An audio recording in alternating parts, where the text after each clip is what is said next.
C'était la Saint-Valentin. On a vu énormément de choses. On a vu des micro-trottoirs. On a vu des couples être heureux. On a vu certaines personnes faire des vidéos pour dire ah, moi je sais que je ne vais rien avoir pendant ce Saint-Valentin. Moi, on m'a même pas appelé de toute la journée. Voilà, il y en a qui ont pleuré chez eux. Il y en a qui... Vraiment, il y en avait de tout. Il y en avait de tout. Moi, je regardais TikTok et franchement dit, j'en rigolais. Et parfois, j'étais un peu triste aussi. Mais j'ai plus rigolé de tout en fait. Parce que j'ai compris que en fait, les gens se mettent en relation pour n'importe quoi, pour n'importe quelle raison. En fait, ils se mettent en relation comme ça en fait.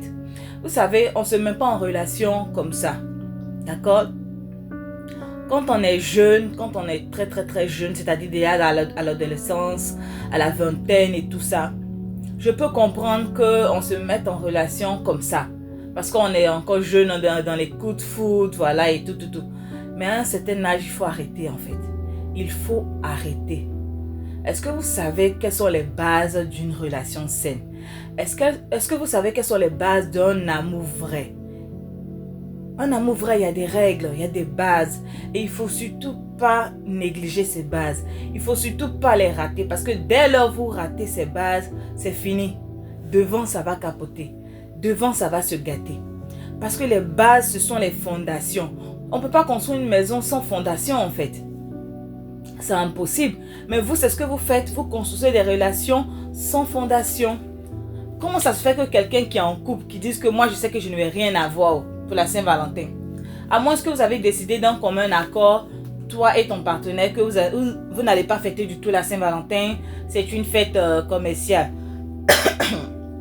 Excusez-moi, que c'est une fête commerciale, d'un commun accord, vous avez décidé de ne pas fêter. Mais dès lors où il y a un conjoint qui apprécie cette fête, qui veut la fêter, on la fête. On ne va pas dire non, moi je ne suis pas dedans, on la fête. Parce que quand on est ensemble dans une relation, on fait des concessions. Des concessions, ça ne veut pas dire qu'on se dilue. Non, des concessions, ça dit que on fait... ça ne veut pas dire qu'on brade non plus ses valeurs. Mais ça veut dire qu'on fait des choses pour qu'il y ait l'harmonie au sein de notre relation. On fait des compromis. On fait des concessions. Pour qu'il y ait la paix véritable. Pour qu'on soit ensemble, on soit unis, on soit d'accord. Est-ce que vous comprenez ça? Tu ne peux pas être en relation avec quelqu'un que tu dis que tu aimes, que la personne t'aime, et puis Saint-Valentin, tu n'arrives pas à le joindre. Saint-Valentin, la personne n'est pas là, elle est partie quelque part d'autre, fêter avec quelqu'un d'autre. Saint-Valentin, même un petit présent, même un petit restaurant, hein, un petit dîner à la maison ou dehors, il n'y a rien. Vous êtes comme ça, vous sortez juste bonne fête de Saint-Valentin comme tout le monde. Mais ça c'est quelle relation ça? C'est dans quel foyer vous êtes comme ça? C'est dans quoi vous êtes? Vous êtes dans moyen? Vous êtes dans les relations sachet d'eau? Des relations braquatage? Parce que je ne peux pas comprendre en fait. Vous vous mettez en relation comme ça. On ne se met pas en relation comme ça. Beaucoup de femmes se sont mises dans des relations avec des hommes parce qu'elles étaient dans la galère. Parce qu'elles avaient faim. Et quand tu es dans la faim, tu es dans la pauvreté, tu ne vois pas du tout les red flags. Tu ne vois rien, tu ne vois pas les défauts de la personne. Parce que tu vois plutôt la personne comme un sauveur, comme quelqu'un qui va t'aider à sortir de ta précarité. Et beaucoup d'hommes aussi se sont mis en relation avec des femmes, mais ce n'étaient pas des femmes qui voulaient en fait. C'est-à-dire que, comme on dit, on a tendance à dire, le mouton broute là où il est accroché. C'est-à-dire qu'ils étaient dans un environnement où en fait, il n'y avait pas leur genre. C'est ce qui était là, donc ils ont pris ça pour se débrouiller en fait. Et puis ils sont restés déjà arrivé un moment quand ils ont pu avoir ils ont pu voir de plus grands verts pâturages et ils ont décidé vraiment d'aller brouter ailleurs. Et d'autres, par lâcheté, ils sont toujours avec celles avec qui ils sont, mais ils aspirent encore à d'autres femmes, ils vont voir d'autres femmes. Et certains qui ne sont pas lâches ont quitté ces femmes là pour aller se mettre avec d'autres femmes, c'est-à-dire c'est la femme de leur choix. Et beaucoup sont dans les relations comme ça, bizarre. On a vu ici à la Saint-Valentin, ça pleurait. Ah, moi je sais que je n'ai rien à voir. Il y a des gens, j'entendais des témoignages sur TikTok, des gens qui disaient que moi je suis en couple. Depuis que je suis en couple, on m'a jamais offert un cadeau. Mais comment tu es en couple, on t'a jamais offert de cadeau? mais tu es dans le couple quand même. Toi aussi, tu n'as jamais donné. Parce que souvent, vous attendez que l'autre donne avant de pouvoir avoir tout donné. Mais si tu es avec cette personne, déjà le début, la personne ne t'a jamais rien donné. Toi, fais exprès, offre aussi à cette personne pour voir. Normalement, quand quelqu'un t'offre quelque chose là, tu te sens redevable de lui offrir aussi. C'est automatique, c'est comme ça déjà dans l'inconscient, dans la conscience humaine aussi. Et toi, tu donnes et la personne ne te donne jamais. C'est toujours toi qui donnes, la personne ne te donne jamais. Ça, c'est pas bon. Ça, c'est pas bon. Il faut s'asseoir et communiquer, parler. Mais c'est quoi le souci? Tu as été dans une famille où on ne te donnait pas ou bien c'est quoi? Même si tu as été dans une famille où on ne te donnait pas. Quand on grandit, quand on devient adulte, on s'éduque pour être de bonnes personnes, pour être de meilleurs partenaires. C'est pas parce que toi, tes parents t'ont jamais rien offert que toi, tu rentres en couple, tu vas jamais rien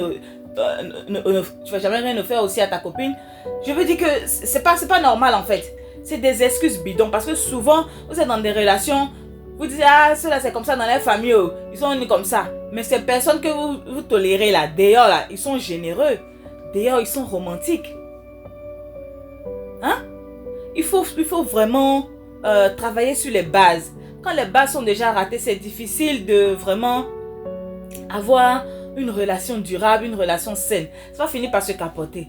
Donc quand vous vous mettez dans les relations, là, commencez par les bases, les fondations. Et les fondations d'une relation, c'est l'amitié. Je répète encore, les fondations d'une relation, c'est l'amitié. On devient d'abord amis avant de commencer à aller faire crac à crac. L'amitié, c'est important. On commence d'abord par se présenter. Beaucoup, vous avez été dans les relations, bien vous êtes dans les relations, vous ne connaissez même pas le nom de vos partenaires. Quand on demande, toi, ton gars, il s'appelle comment? Il s'appelle Boucan Choco. Il s'appelle le lampadaire, l'impérialiste. Il s'appelle ceci, cela. Ah, on l'appelle comme ça. Non, tu dois connaître le nom de ton partenaire, son nom à l'état civil, nom, prénom. S'il a 10 prénoms, tous ces 10 prénoms-là, tu dois le savoir. Tu dois connaître son poids, tu dois connaître sa taille. Chaussures, vêtements, tu dois savoir tout de lui. Tu dois connaître le nom de ses parents. C'est vrai que c'est pas au premier abord comme ça. Non, tu t'appelles comment? Tes parents sont ceci. Mais au fur et à mesure que vous allez vous connaître, déjà la présentation. Tu fais quoi dans la vie? C'est important. Ce n'est pas mauvais de demander tu fais quoi dans la vie. Les filles, on a le droit de vous demander aussi vous faites quoi dans la vie. C'est quelque chose de normal quand même. C'est quelque chose de normal. Tu fais quoi dans la vie? C'est quoi le boulot que tu fais actuellement? Tu le dis. Au fur et à mesure que vous commencez à échanger, vous parlez de vos familles. Ma maman c'est ceci, mon papa c'est comme ça, le nom de ma maman. Si vous avez des enfants, vous vous présentez. C'est important. Vous vous découvrez petit à petit. Vous causez, vous échangez, vous parlez de tout et de rien. Parce que vous êtes des amis. Il faut que ton conjoint puisse te dire, ah moi, il y avait une fille qui m'a dragué. Te raconter certains petits trucs, ce genre de choses. Et vous en rigolez. On apprend à être des amis d'abord, la base. Et cette amitié-là, c'est comme ça, on devient amis et puis on dure ensemble. C'est d'abord les bases. Il n'y a pas de délai que non, on va commencer à métier et puis après on va faire crac. Non, tout ça c'est un cheminement. On apprend à causer. On peut se faire des petits bisous, mais juste des petits bisous amicaux là, hein? On va pas loin. Petit à petit, on apprend à connaître la personne. On apprend à connaître où la personne vit. Il y a des gens qui ne savent même pas où vivent. Hein, il y a des filles qui ne savent même pas où vit leur gars. Et les gars qui ne savent même pas où vit leur go. Ils se voient toujours dehors. Ça, c'est quelle vie ça? Et puis vous êtes en couple comme ça. Aïe! Si c'est un revenant qui est là, tu ne sais pas. On apprend à se connaître. On communique beaucoup, on cause. On parle de tout. Petit à petit, jusqu'à on va à une autre étape. C'est comme ça. Ça, c'est les bases, l'amitié. Hey, donc vous êtes dans les relations, vous n'êtes pas amis. Mais si vous n'êtes pas amis, le jour où vous allez vivre ensemble, ça sera compliqué. Il y a des couples qui vivent ensemble, ils ne sont pas amis. Hein? C'est si les réseaux sociaux, vous les voyez comme ça, oh monsieur, madame, oh, ils ont fait 25 ans de mariage. À la maison, ils ne sont pas du tout amis. Ils ne sont pas du tout amis. Et ça, ce n'est pas bon. Revoyez les bases, les gars. C'est très important. Allez, bisous.